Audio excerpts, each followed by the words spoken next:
Hello, I'm Anne, And I'm Stephen. and this is Wagtail. Our utopian dream. We're just carrying on the theme of making our dreams a reality. So we were talking about Wagtail, weren't we? That's correct, we were. And what happened last time? Where did we end, Stephen? Yeah, on the last episode, which we talked about, Wagtail had just been craned into the Leeds and Liverpool Canal at Botany Bay near Chorley. So we went on to Wagtail once it had been craned on. We said that we bumped into William, didn't we? Yeah, William and Gary. William and Gary from CRT. Because obviously, as soon as he got craned in, we literally had to kind of push it across the canal to the towpath side, because there was another boat in the canal waiting to be craned out. So as soon as it went in the water, really, we had to push it across. Yeah, and then we had a lot of stuff to get at the back of the car. Yes. And take it to Wagtail. Yeah. Because on this occasion we will be stopping overnight on the boat. Yeah. So that's what happened. We got the stuff on the boat with the kind help of William and Gary. And then we chugged off, didn't we? Well, yeah, it was really strange actually, because obviously when I first viewed Wagtail in November last year, a gentleman started the engine, didn't he? Yes. But I never actually got to use it. Yeah. And then obviously it needed quite a bit of work to get it through the boat safety, which was done, and then it was put into the marina. Yeah. So that was the first time that I actually driven Wagtail, wasn't it? It was, yeah. You know, it's kind of nerve-wracking because obviously you craned in, and suddenly you've got to untether your ropes, and you've got to start your engine. Obviously it's an old Lister engine, and it's got a separate engine room within it.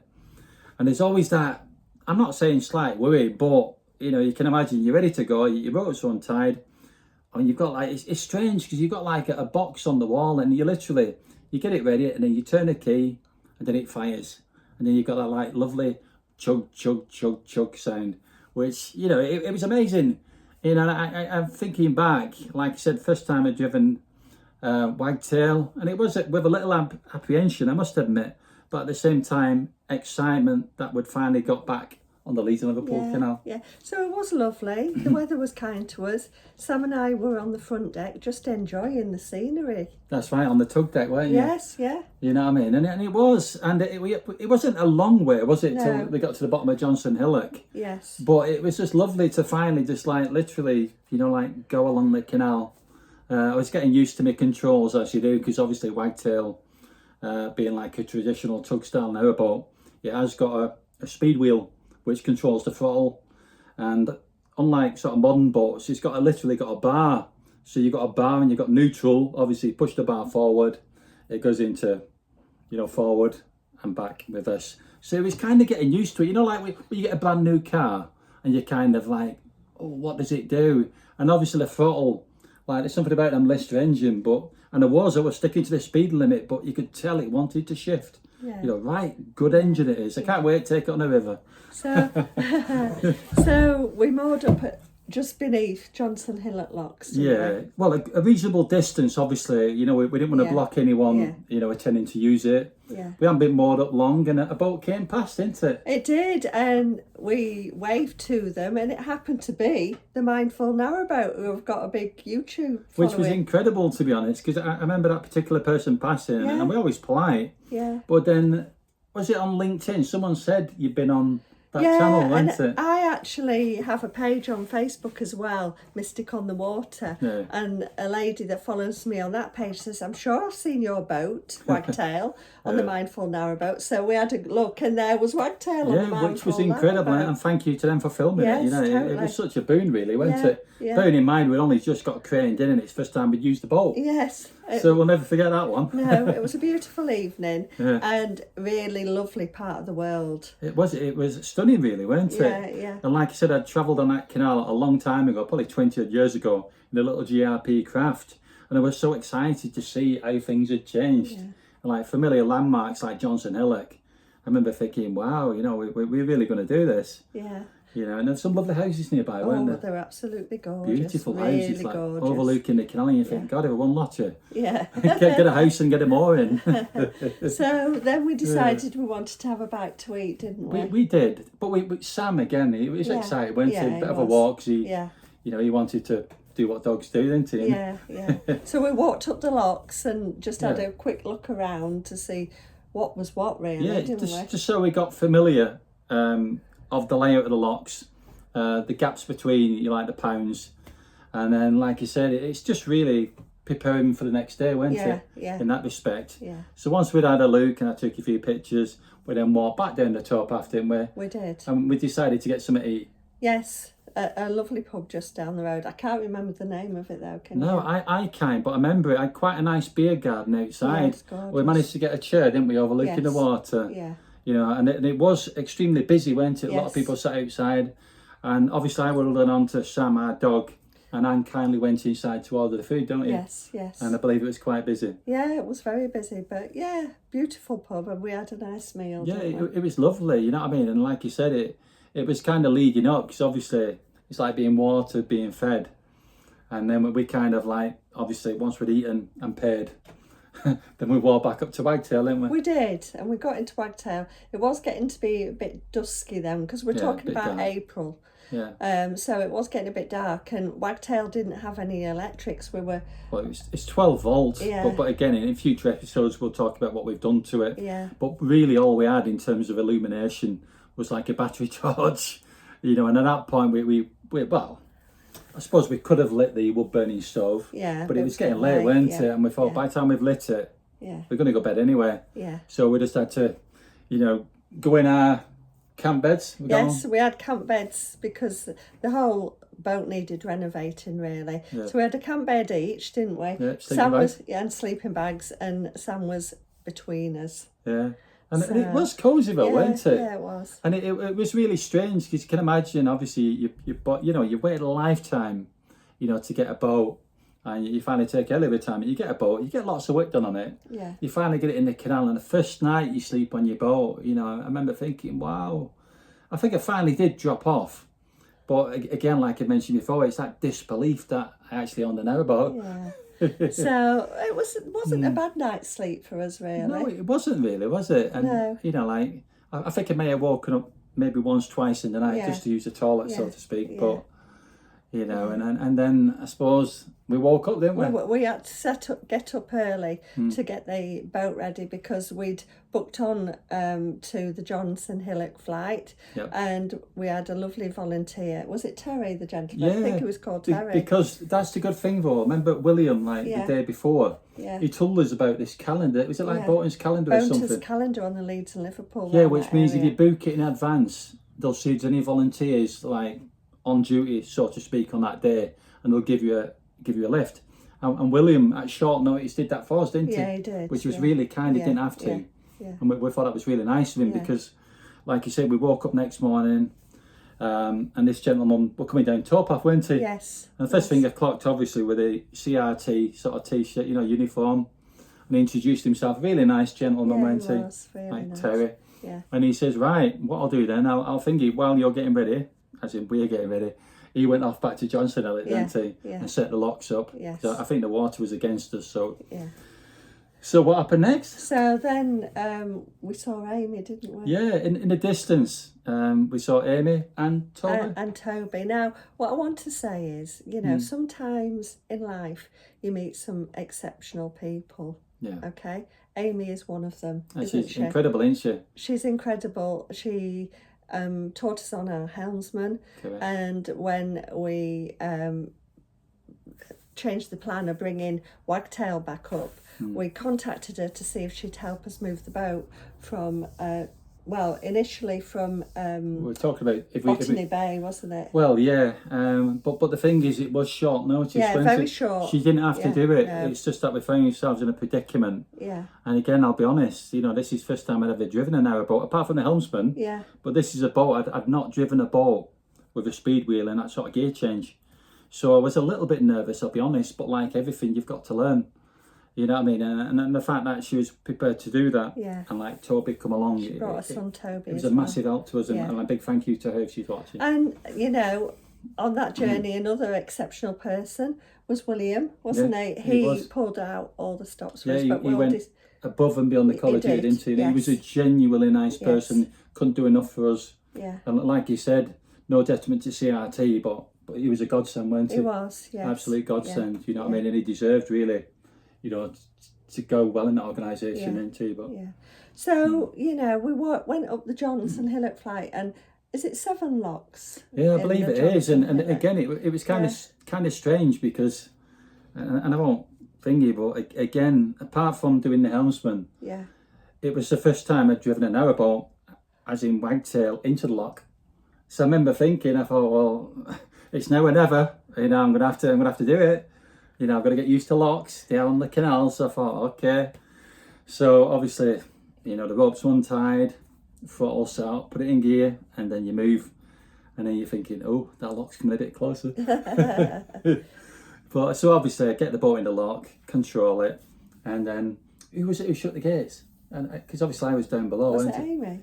Amy, and possibly the volunteer in that, isn't it? Yeah. So they worked together, did Amy and Terry, really, getting us up the flight. And Toby. Everyone worked really well. Yeah, and to be fair, we got through it really well, relatively quickly, didn't we? To be fair, yeah. You know, and again, really nice scenery in the area. Oh, beautiful. Absolutely stunning location. Yeah. And I was a bit taken aback by, it's a cottage towards the top of the flight, isn't there? Yeah. Lovely stone building, and you're thinking, wow, you know, I would have loved to have seen that when they were working in that. But yeah. So we couldn't have lit the wood burning stove on the Friday because we didn't have any coal, did we? No, well, that's another story. But yeah, anyway, that disappeared. Let's put it that way. Correct. That's a good point, actually. And no kindling. Yeah. So or firelighters. We mentioned to Amy about it. Yeah. And we got to Welton Locks. That was just past. It's top of Johnson Hillock. Yeah, wasn't it? Yeah, at the top of Johnson Hillock. Yeah, and there was that pub which was shut. Yes, I've forgotten the name of the pub. Because as we were waiting in the top lock, did a gentleman come over? Well, this is it. One of the gentlemen that actually owned the boatyard at Welton Lock, that Amy knows, she messaged him and said, would he be kind enough to get us some coal? Yeah. And bless him, he did. He brought us 2 bags of coal. Which was amazing. Obviously, we were so taken with the kindness. It was because, again, we didn't have any coal. You know, obviously, so we didn't really have any way of keeping warm apart from warm clothing like a jumper, sleeping bag and blankets. So the fact that he went out of his way to come all the way to meet us at the top lock, it was like a really nice, kind gesture. And the fact that Amy did that, because we didn't know about it when she'd done it, did we? It was kind of a surprise to us, which again, that's the kind of person Amy's like. She'll go above and beyond the call of duty. You know, and nothing's too much trouble, is it? We were very touched, weren't we? Yeah, definitely. So we waved goodbye to Terry, didn't we? We did, and thanked him for all his trouble. Yes, and set on our way. So I think Amy came and stood by you at the back, didn't she? Yeah, initially, and again, obviously, we kind of took it in turns a bit, didn't we? Yeah. You know, because again, it's getting used to the boat. You know, obviously, like passing moored boats. You know, like going on the bridges. It's all stuff we've done on the helmsman, but it seemed like a long time since we did it, didn't it? Yeah. You know, and obviously, you know, it does come back. You know, I think get quite comfortable with it, and it was a lovely because you know, you kind of got that mixture between like countryside and like sort of settlements, old cotton mills, some kind of decaying buildings, and you think, how can a building like that, which is absolutely beautiful, but would have had some connections to canal, be derelict? And you're thinking, surely this is not the case. But anyway. Eventually, you know, because I'd talk all night. Eventually, we got to Blackburn Locks, didn't we? We did. So I got off there with Amy and Toby. Yep. Sam was playing up a bit, but to be fair, he settled down a lot since then because I have been training him a bit more. Yeah. But he was playing up when we got off the boat. So Amy and Toby went to set the lock up because I was hoping to do it. Yeah. And Stephen was left on the boat. Just waiting, really. Yeah. Because, again, it wasn't set for us, was it? No. You know what I mean? I think there was a little bit of water in the lock, and that had to be drained off before they could open the gates. Yeah. So, and then they opened the gates for Stephen to get in the lock. And I drove in, didn't I? You drove in. Slowly drove in. Yeah, and the back gate shut. And then another CRT gentleman, kindly helping, said there wasn't enough water in the pounds above. Because I'm in the lower lock at Blackburn. Obviously, it's a strange one because the lock's very near the bridge. So it's almost like a capstan. You've got to wind these really short metal balance beams to shut it. Yeah. You've got some beautiful canal buildings there as well at Blackburn. Yes. So you can imagine, I got into the lock. Yeah. I'm kind of sat there. And it was well, I don't know if it was a deep lock, but it felt quite deep when you're on the boat at the bottom. Yes. And obviously at that point we hadn't realised, but obviously you've got kind of short pounds between the locks, and there's a few locks at Blackburn, isn't there? I think there was I think at least 6, wasn't there? Yeah. If not 8. And I think it might have been pretty much a lot of the pounds were really shallow, if not dry. So what they had to do, they had to go to the top of Blackburn Flight and let water all the way down, work its way down the locks, didn't they? They did, yeah. You know, and again, let's just say it was a baptism of fire for me, because obviously I'm in the lock, trying to avoid the sill. You know, there was a little bit of water coming over the gate, Yeah. but obviously trying to not get too close to the gates behind, you know what I mean, like the lower gates. And it was a case of, if I'm getting too close, you know, I had to put it in gear, move forward, put it in neutral. And it's kind of like going forward, backward, what seemed for like an eternity. And the reality it was, would you believe, I was doing that for about an hour, 20 minutes. And I'll be honest, in the end, I was getting tired. And I did want a comfort break, but obviously in that situation, I didn't have a chance, did I? No. So I just had to wait, you know, wait, and eventually, you know, a friendly face appeared, William again, didn't it? Yeah, he did. And the volunteers. Yeah. And eventually we started making progress, didn't we? Good progress, and then Amy got back on the boat. Looking through the locks, yeah. And Amy, like you said, you know, she was really helpful, because I'll be honest, I was quite tired and I did need a comfort break. At that point, she took over steering, didn't she? Yeah. And that just helped me, because I'll be honest, I was tired. You know, I didn't expect to have to do that. And one of the lock keepers said, just turn the engine off, which is okay. But certainly at the point when water started coming down the pound and into the lock, the last thing I wanted to do was get one of the rear buttons trapped underneath the lower lock gate. Yeah. So I'm kind of thinking, well, as much as I'd love to do that, you know, switch it off, nip in, use the toilet, I didn't want to, you know, I didn't want to risk the boat. I know it's probably, and it might be because I was a novice, but anyway, that's that. So eventually we started working through it in with volunteers, Amy and Toby. Yeah. And like I said, eventually we got to the top, didn't we? We did, yeah. And we waved the CRT people. There was about 4 of them in the end. They were really helpful, and we can't praise them enough. No. And you know, like, obviously they're giving up their free time, aren't they? These people are volunteers, you know, they give up their free time to help others. And all I can say, if anyone's watching it, is a massive thank you, because it genuinely was appreciated, and it was a big help. And like, good on CRT. Yeah, totally. So then we chugged along, didn't we? I did. I like that word chug, you know, like chug, chug, chug, chug, chug. Because you've got that familiar list to saying, you know what I mean? It's like and it was decided we were going to stop at Oswald Twistle, wasn't it? It was, and a few factors, obviously, because I know Amy wanted to try and make ground, didn't she? Yes. You know, because again, it was a fair distance, weren't it? Yeah. We were doing well until we got to Blackburn, and then that put us back. Slowed us down, and it immediately, remember, but this is interesting as well, isn't it? Immediately with Blackburn locks. Yeah. You know, like a couple of swing bridges as well, isn't there? Oh, yeah. You know, a couple of swing bridges and that. So, like Anne said, eventually we got to a nice, was it like a 2-day mooring or something? Yes. At Oswald Whistle, I don't know if you pronounce it that way, you know what I mean? That's a tricky word, that. Don't ask me spell it. But so at that point, because Amy and Toby weren't too far from where they lived, so they headed off home, didn't they? Yes, they did, yeah. Obviously, we give Sam a bit of a walk. Yeah. And at this point, we were getting hungry, so we thought, let's lock the boat up and go and have a look in the settlement and see if we can find somewhere to eat. Yes. Apparently, there's a really good fish and chip shop in Oswald Twistle, and we were given directions to go to it, so that's where we went, wasn't it? Yeah, and let's just say it was absolutely delicious. It was, because we had to wait a little bit, and I believe it's an award-winning chippy as well. You know, obviously I just wanted to like get a bag of chips and start eating straight away, but I resisted the temptation. We took them back to the boat. We did, yeah. And we had them on the boat. Yeah. And you know, there's nothing better, is there? You know what I mean? Is you know, like when you finally sit down, you're absolutely famished, and you get some food. You know, I almost like ate the greaseproof paper. I was that hungry. But we're in a lovely spot, open fields. There was a lovely white beam behind us as well, wasn't and there? was It it was horses or absolutely something in the gorgeous. fields It at was the time? horses, Which yeah. were right nice because Yeah. they were friendly, weren't they? Really, Coming really to the fence and lovely. everything. And Really lovely. and you even met, did you see a gentleman that you recognised from Shores or something? Well, that was the next day. Oh, was that? Oh, right, Yeah, okay, no, sorry yeah. about that. It's just me getting a little... Yeah. But yeah, so eventually we called it a day, we went back to sleep, didn't we? In our camp beds. In our camp beds. And again, you know, I got to sleep, but I think I woke up early because I knew that a couple of things you had to do. Yeah. Because Amy obviously had done a good bit of steering, which was brilliant. And she mentioned that she thought there was weed on the propeller.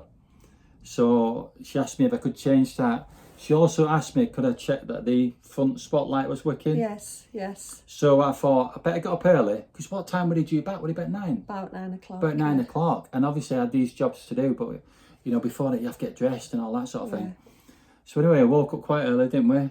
Got dressed. And it's a strange one. Obviously, Wagtail has got a traditional stern. And I'm not used to this, but obviously it's got a weed hatch. But you've got a board, and there must have been probably 6 to 8 Allen key bolts. And it's almost like they haven't been open for a while because they're extremely stiff. So you can imagine, like, you know, you're doing all that, and eventually you get there. Yeah. Lift it off. And it's almost like no one had been down the weed hatch for a very long time, because obviously you've got this, I'm not saying like, if you've got this like metal pit, but you've also got this like metal plate with this thing you turn, which is a weed hatch. But let's just say I tried to turn the handle and it was almost like seized on. I remember thinking, bloody hell, what am I going to do? You know what I mean? But eventually, you know, like with a lot of effort, a lot of trying, got it free, took it off. And it, you know, I was knackered after that, to be honest. I went panting, but God, I was knackered. But you managed to get the weed out. Yeah, I felt like Arnold Schwarzenegger, you know, after doing a workout, you know, like with weed hatch. So yeah, but how much stuff come off the weed hatch? Yeah, there was a lot. Yeah, sorry, the propeller, polythene bags, rope, you name it, twine. I think there was an old bloody knackered t-shirt, but it's almost like it pulled all the rubbish out Leeds and Liverpool Canal and put on our propeller. So it's a baptism of fire of getting stuff off the prop. Yeah. But I did it, didn't I? Yeah, you did. And then I had to do everything again. I had to obviously put the metal cover on, tighten it up, put the board on, and then all these Allen keys again. So at some point in the future, I'm going to think, is there not a quicker way to do that? But anyway, that's for another one, isn't it? So then, was it the... Spotlight. Spotlight, yeah. And it's interesting on Wagtail, obviously it was built in 1989, but what's interesting about it is you've got a detachable front spotlight, which gives it sort of that Cyclops look. Yeah. And that's what I like about the old tugs, you know, like that all-seeing big eye. You know what I mean? And I love it, because it really is. It's like, almost like a Francis Searchlight, you know what I mean? Really, you know, I love the style of it. So anyway, it's a strange one because, like, obviously you've got this big tripod, you've got this, like, rod, and it fits in this slot at the front of the boat. And then you've got, like, a cable with a connector. And that cable, there's something on, like, what do you call it? On the deck. And you take this top off, and the connector connects. So I thought, right, brilliant. Then went to try it. Did it work? No. No. And we're thinking, oh my goodness, we've got to go through Gano Tunnel today. But the sad thing is as well, I won't go back in time, but like, I did mention, like, when it first left Great Airwood, we used the boat mover, didn't we? Yeah. You know, because of various things going on, including what we're doing on house. And it worked then. It did actually work, because he did some, like, you know, not the sort of thing I did, but he did some, like, late night cruising, didn't he? Yeah. And the spotlight was working. Yeah. So God knows what happened, but it doesn't matter. So ultimately, like, when Amy arrived, she kind of, like, checked. Yes, I said, yeah, I've done the weed hatch. And she said, spotlight. And I said, it's not working. So then she kind of... I've got some lamps back at home, we'll go and get them. So she sent her son to get these lamps that we would have to hold up when we go in the tunnel. Yeah. That's what we're saying. She's an amazing person, and she always goes above and beyond. She does. Because, again, I was extremely surprised. I'll be honest, I expected it to work. Yeah. Because we asked to get that checked, didn't we? You know, like when we were still at the boat. But it's one of those things. It's life, isn't it? From what Amy was saying, when you're first getting a boat, there's always something that teething problems, which are being addressed now.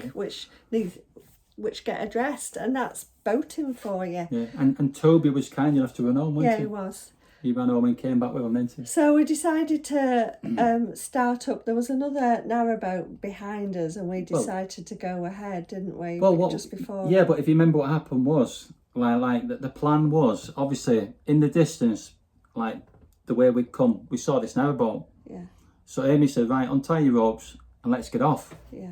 You know what I mean? But, obviously, Amy on the tiller, she started it up, didn't she, Wagtail? Obviously put it in gear, but what she realised when she turned the throttle, it didn't do anything. No. And unknown to us, a connector, obviously you've got like a cable and like, it's really old fashioned bars and all that. So normally when you turn the speed wheel, it should increase the throttle on the Lister engine, which is in its own engine bay, but it didn't. And on closer examination, the connector that connects the throttle to the engine, basically, it was time expired. It broke, didn't it? Yeah. So at that, what we had to do is obviously like let the people pass in the narrowboat, and we did explain, and they did say, which was really kind, that they'd keep the next swing bridge open for us, didn't they? Yeah, yeah. So again, you know, like kind of thinking, well, what are we going to do? You know what I mean? And that's where she asked Toby to do something which was kind of above and beyond the call of duty, really, wasn't it? Yeah. Where he pressed. Yeah, obviously it's a strange chat with Wagtail. He'd come in at the stern, getting some steps. You know, you've got the boatman's cabin, and then you've got the separate engine room. And between Amy and Toby, they managed to find out where the throttle linkage was. And obviously had to be incredibly careful. And if there'd been any risk for Toby, she wouldn't have let him do it, would she? No.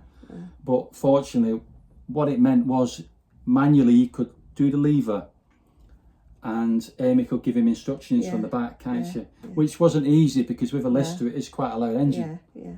You know what I mean? So anyway, we thought, well, it's a compromise, and obviously these people would be waiting for us at the swing bridge, so we had to get going no matter what, did we? Yeah. And like I said, it was just a case of, oh God, you know what I mean? It's spotlight's not working. You know, the speed wheel's not working. Obviously, it's not his fault. And that's the thing I must add for, obviously, this boat was built in 1989. Nothing less forever. And no detriment what happened at Blackburn locks, but the fact that I was going back and forward, back and forward, back and forward for an hour, 20 minutes, probably did it no favours. Yeah. But I suppose it's better finding out sooner rather than later. Yeah. So what it means is, well, we'll talk about it in a bit. So we were limping along, and the other boaters did keep the gate open, so we could swing bridge, which was really, really kind. Which was really kind, so we were allowed to get through it. But we're trying to think of a solution on how to fix the throttle, weren't we? And luckily you'd taken out. Yeah, because again, what was it that you'd taken out? Because like just mentioning that, one of the things I did do, only from past experience of boats, and they can be temperamental, I'd taken out gold membership, which is just kind of top tier of the Canal and River breakdown. So again, we had a couple of swing bridges to go through, didn't we, on that journey? Yeah. And we returned the favour where I got off the boat and I opened a swing bridge, and Amy drove it through, etc. But we got, you actually phoned up, didn't you, on your mobile? Yes. Canal and River breakdown, and you got to speak to a lady who then, she said it'd take about half an hour, didn't she? You know, before they could arrange something. Yeah, that's what I mean. Back, didn't they? You know, and we told them what was wrong, etc. Yeah. And they wanted to know our location. Obviously, at that stage, we were trying to keep it going, because we still had a long way, didn't we? Back to Reedley. Yeah. So eventually, it was decided really to pull in, weren't it? Yes. You know, at the CRT yard at Burnley. Rose Grove. Said Rose Grove, yeah. And obviously with that as well, we had to get permission, so we phoned William, didn't we? Yes. And he arranged, he said, yeah, not a problem. He knew the situation, he said, yeah, not a problem. You know what I mean? Because I believe he was out with volunteers on the workboat, weren't he? He was on the workboat. So he said, just come, tie up, and we'll come back when we can. Yeah. And that's exactly what we did, didn't we? Yeah. So obviously, like, William come back with the volunteers. It was really nice to see Gary again. Yes. But we did, didn't we? You know, like, we finally they were sending an engineer. Yes. So at least an engineer was en route. Yes. I know William had a kind of a visual look at the engine, didn't he? Yeah, he did. And he had an idea, but he said, like, Luke, let's see you know, the Canal and River So he did turn up eventually, didn't he? Yeah. And it obviously confirmed what we suspected is this like linkage, basically had failed. Yeah. And he obviously, because of the age of the engine, even though it's early like 1970s, he didn't have them sort of spurs in stock. So he did say, well, what I can do is do like a temporary fix, which will enable you to keep going, but you would need to order the parts, didn't he? Yes. And that's exactly what we did, isn't it, really? Yeah. But he also tied it so that it'd work to get us back to Reedley, didn't That's it? it, the temporary fix, ironically, and it sounds a bit, I'm not saying archaic, but it was a piece of string. Yes. Piece of string wrapped around the linkages, which eventually came back to the speed wheel. So just enough, and I'm not saying you had the full throttle, but enough so you had some sort of throttle, so that in gear it could keep moving better, didn't it? Yeah. And to be fair, Wagtail had done really well, hadn't she? Yes, she had. Because all that going to that point, it was on a tick over. Yeah. Remember, because we didn't have a throttle. Yeah. So that was incredible in itself. It was. So William kindly, because obviously, he was concerned that we got to Reedley. The volunteers have finished for the day, aren't they? So he said, well, I tell you what, he knew that section of canal into. And he basically said, I'll come along and I'll get back to Reedley, which again, he didn't have to do. And he kind of went above and beyond the call of duty, didn't he? Yeah. So at that point, you can imagine we're getting a little bit tired. So with William and Amy on the back of the boat, we could then finally relax a little bit on the tug deck, don't we? Yeah. And it was great for me because obviously I was sat on the front tug deck, but it meant I got to take some photographs. Because there've been a few occasions on that journey where I really wanted to stop and take more pictures. But obviously, if you're steering and stuff, you can't. No. So it did give me some, like illustrations, photographs. And it was nice, wasn't it? Because it's some of the places, like going through Burnley, I recognised from when we did Helmsman. Yes. I remember thinking, this is that section where we had to reverse. Yes. And there's that like derelict building on the left, and thinking, I know that place. Yeah. You know what I mean? And like this. But anyway, we kept going, didn't we? And eventually, we passed the dry dock as well, and I thought that was interesting. Yeah, that was nice. Which is not a million miles from Reedley, is it? No, it's not, no. I mean, we got a lot of admiring glances, didn't we? Like people on the bridges, like little girl and that, with her dad waving that boat. And it was just really, really nice. And like you said, highlight for me, obviously, not only going through Gannow Tunnel, which were fun, weren't it? You know what I mean? Because obviously, holding the torches up spot lamps to make sure that we could see. Yeah. And like you said, William had brought something else as well, which was it like a really strong torch or something as well? Yeah. So that gives enough illumination to safely go through. And we did check nothing when we were coming first. And like going through there, I don't know what it is about Gannow Tunnel, but it always seems to like drip on me. It's like, I'd already had a shower, I mean, I didn't need another one on the head, but anyway, it was fine. And then just, like really going through the Weaver's Triangle, which is that really historic area of Burnley, with all the cotton mills, the tall chimneys, the old wharf buildings with the canopies. Yes. Beautiful, isn't it? Oh, it's gorgeous. Absolutely, the Toll House, which is a museum. I remember thinking, wow. Yeah. And finally, which again was a highlight for me, going over the Burnley Mile. Yeah. Because it's, like you said, it's a strange one, isn't it? Because it's called the Burnley Mile. And it is one of the 7 wonders of the waterways, But not only that, I believe it's only 3/4 of a mile or it's about that. But it's certainly not a mile. You know what I mean? But obviously it's got the nickname. But what I did like about it was you're kind of like on a big embankment, aren't you? Yeah. Overlooking Old Town Centre, that. Yeah. And it's just such a brilliant, viewpoint, really, isn't it? Yeah. You know what I mean? Amazing. And, we crossed that. And then, eventually, where did we get to? Reedley Marina. I'll tell you what, we started to see a lot of familiar places towards Reedley. And I said to Stephen, I have been waiting for this time because for a long time. It took us a while to get the boat back up to make arrangements from Great Haywood. Due to stoppages. And then we got to Johnson Hillock, and of course we had problems with the engine coming back with the linkage. And it was just seemed to be never ending. And I kept saying, please get us there. And then when we just turned round the bend and the whole of Reedley just opened up. The flags, it was like euphoria, wasn't it? Oh yeah, it was. I took a big sigh of relief and I thought, yes, we've made it, you know what I mean? Because obviously, the previous year we'd done the Helmsman and we really kind of fell in love with Reedley Marina, didn't it? Everyone's really friendly. It's such a lovely part of the world, isn't it? It is, brilliant facilities. Yeah. So and obviously we'd already pre-arranged the mooring, hadn't we? We had, yes. You know what I mean? And what we like about it is the fact that it's a residential mooring and it's got the facilities. Yes. So you can imagine, like, it was Amy steering, wasn't it? It was, William at the side. Yeah. As you go in the entrance with the flags, turn left. Yeah. And I'm always kind of at the bottom on the, and it was just, you can imagine, like you said, like we finally reverse, mooring ropes are tied, you're on your jetty, and you think we've done it. Yeah. And it was, I kind of felt a bit emotionally drained. Yes. As also, not that I was getting upset, but I remember thinking, like, I can't believe we've done this.